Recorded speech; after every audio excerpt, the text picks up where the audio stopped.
Billion billion dollar খরচ করতেছে এই গারকাত গাছের পেছনে। গত 5 বছরে তারা 24 লক্ষ গারকাত গাছ এই ইহুদিদের বিভিন্ন জায়গায় তারা লাগিয়েছে। প্রত্যেকটা বাড়ির পাশে ফাঁকা জায়গায় গারকাত গাছ লাগাইতে হবে। এখানে একটা ছবি দেখতে পাচ্ছেন, দেখেন একটা সবুজ গাছ। এই সবুজ গাছটায় পাশেই দেখেন একটা ছেলে এবং একটা মেয়ে। ছেলেটা টুপি পরা এবং মেয়েটা টুপিহীন। দুইজন কিন্তু চোখ দুইটা খোলা রেখেছে আর মুখের নাক পর্যন্ত তারা ঢেকে রেখেছে। এই ছবিটার একটা উদ্দেশ্য আছে। এখানে লেখা সেভ দ্য গারকাত ট্রি। উনি লিখেছেন যে মোহতারাম, হাদিসে নাকি গারকাত গাছ নিয়ে কিছু কথা আছে। এই গারকাত গাছ সম্পর্কে জানতে চাই, আসলে গারকাত গাছ কি, এর গোপন রহস্য কিছু আছে কিনা, আর এই গাছকে ইহুদিদের গাছ কেন বলা হয়, ইসরায়েল কেন এই গাছকে এত ভালোবাসে ইহুদিরা। ভেরি ভেরি ইম্পর্টেন্ট একটা বিষয়। হাদিসটা আমি পরে বলছি, তার আগে এই গারকাত গাছ সম্পর্কে আপনাদেরকে কয়েকটি কথা বলি। এই যে নেতানিয়াহু, ইসরায়েলের যে প্রেসিডেন্ট, বিলিয়ন বিলিয়ন ডলার খরচ করতেছে এই গারকাত গাছের পেছনে। গত 5 বছরের আমি তথ্য দেখলাম ওদের ওয়েবসাইটে ইসরায়েলের। সেখানে দেখলাম গত 5 বছরে তারা 24 লক্ষ গারকাত গাছ এই ইহুদিদের বিভিন্ন জায়গায় তারা লাগিয়েছে এবং এসেনশিয়াল বা ম্যান্ডেটরি করে দিয়েছে যে প্রত্যেকটা বাড়ির পাশে ফাঁকা জায়গায় গারকাত গাছ লাগাইতে হবে। পার্কগুলো যেখানে মানুষ হাঁটা চলাচল করে ওই জায়গায় অবশ্যই গারকাত গাছ থাকতে হবে। এবং তাদের যে রেল লাইন, ইসরায়েল তো বেশি বড় দেশ না, আপনারা সকলেই জানেন, এই রেল লাইনগুলো 40 কিলোমিটার পর্যন্ত তারা এই গারকাত গাছে ভরে ফেলেছে। আরেকটা বিষয় আপনাদেরকে বলি, আগে কিন্তু এটা ছিল না, এখন কিন্তু এই শুরু হয়েছে। এখানে একটা ছবি আপনারা দেখতে পাচ্ছেন, দেখেন, আপনাদেরকে দেখায়, আপনাদের জন্য আমি এটা করেছি।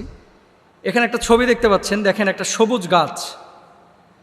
এই সবুজ গাছটায় পাশেই দেখেন একটা ছেলে এবং একটা মেয়ে। ছেলেটা টুপি পরা এবং মেয়েটা টুপিহীন।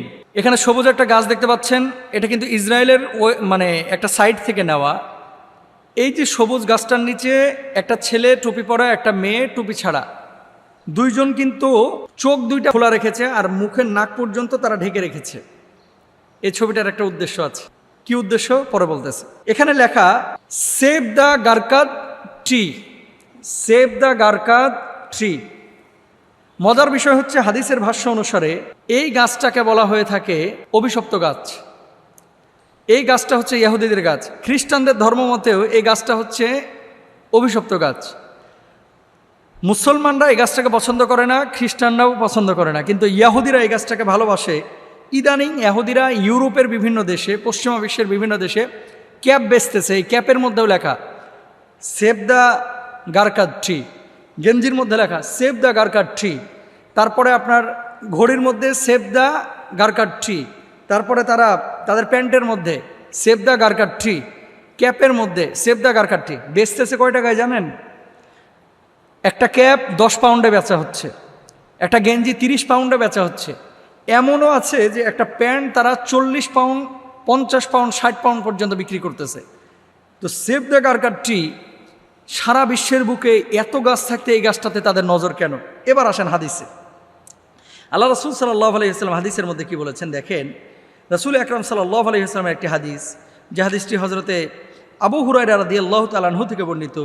লা তাকুমুস সাআ হাত্তা ইউকাতিলুল মুসলিমুনা আল ইয়াহুদা ফায়াকতুলুহুমুল মুসলিমুন হাত্তা ইয়াহতাবিয়াল ইয়াহুদ মিন ওয়ারাইল হাজার ওয়াশ শাজারি ফায়াকুলুল হাজার ওয়া শাজার ইয়া মুসলিমা ইয়া আব্দুল্লাহ হাদা ইয়াহুদিয়ুন হাদা ইয়াহুদিয়ুন খলফি ফাতাআলা ফাকতুলহু ইল্লাল গারকাত ফাইন্নাহু মিন শাজারিল ইয়াহুদ। আবু হুরায়রা রাদিয়াল্লাহু তাআলা আনহুর হাদিস। সেটা কি? ততক্ষণ পর্যন্ত কিয়ামত সংগঠিত হবে না যতক্ষণ পর্যন্ত না মুসলমানদের সঙ্গে ইহুদিদের যুদ্ধ হবে। মুসলমানগণ তাদেরকে হত্যা করবে, ফলে তারা পাথর বা গাছের পেছনে লুকিয়ে থাকবে। তখন পাথর বা গাছ বলবে, হে মুসলিম, হে আল্লাহর বান্দা, এই তো ইহুদি আমার পেছনে লুকিয়ে আছে, এসো তাকে হত্যা করো। কিন্তু গারকাত নামক গাছ দেখিয়ে দিবে না, কারণ এটা হচ্ছে ইহুদিদের সহায়তাকারী গাছ। পাথর সাক্ষী দিবে যে এখানে ইহুদি আছে, কিন্তু এই গারকাত গাছ এটা হচ্ছে মূলত ইহুদিদের লুকানোর জন্য, ইহুদিদেরকে সেভ করার জন্য ইয়াহুদিরা নিজেরা এই গাছটাকে লালন পালন করতেছে, যেটা খ্রিস্টানরা বলতেছে অভিশপ্ত। এবং রাসূল সাল্লাল্লাহু আলাইহি ওয়াসাল্লাম যখন খাইবার জয় করেছিলেন, এই গারকাত গাছ কিন্তু খাইবারের মাঠের আশপাশে ছিল, সব আল্লাহ রাসূল সাল্লাল্লাহু আলাইহি ওয়াসাল্লাম কেটে সাফ করে ফেলাইছিলেন, এই গাছ রাখা যাবে না। উমর ফারুক রাদিয়াল্লাহু তাআলা যখন খলিফা, উনি গোটা আরবে এই গারকাত গাছ কেটে একেবারে সাফ করে ফেলাইছিলেন। এবং ইহুদিদের এই সমস্ত জায়গাগুলোতে যখন ইহুদিরা বসবাস করেছে, তাদেরকে আঘাত করে নাই, কিন্তু এই গাছ সাহাবীরা পছন্দ করে নাই, নবী আম্বিয়া আলাইহিমুসসালাতু ওয়াসসালামও পছন্দ করেন নাই।